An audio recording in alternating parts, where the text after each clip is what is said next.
Hello friends, myself Roshan. In my couple of years of experience as a software developer, I mostly worked on Microsoft technology stacks, mostly on .NET, SQL Server and Azure. To know more about me, you can follow my LinkedIn profile. I have taken hundreds of interviews and guided tens of developers to shape their career in software development field. While talking to any new or experienced developer, I sometimes feel they are very good in writing T-SQL, any SQL script, but most of them are sometimes struggling with using SSMS. So I thought to create a video series to share my experience, just to show you few commonly used features of SSMS and SQL Server, which will help you to boost up your confidence. So before starting our journey, let's talk about SSMS. What is SSMS and slight of its historical background. So as you can see this screen, this is Microsoft SQL Server Management Studio, which is generally known as SQL Server Management Studio, in short form SSMS. So SSMS is nothing but integrated development environment, or just a client tool.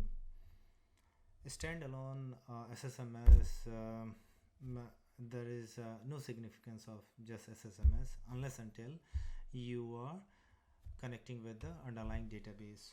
So once you are connecting to the underlying database means any of the SQL Server instance, then only it will be useful. It allows you to submit a command to the underlying database. That command can be of anything like create, select, insert, update, delete, or scheduling a job, doing any maintenance work. So anything to interact with the SQL Server.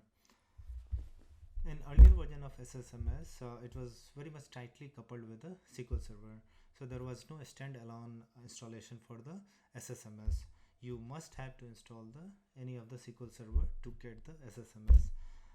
So from SQL Server 2005 till SQL Server 2016, it was like that. But from the SQL Server 2017 there is a separate installation for the SSMS. So now if you want only the SSMS, no need to install the SQL Server alongside. You can independently install the SSMS. In later video we will see from where to get the SSMS and how to install it. Beauty of using the SSMS is most of the SSMS works with the current as well as the previous version of SQL Server very smoothly.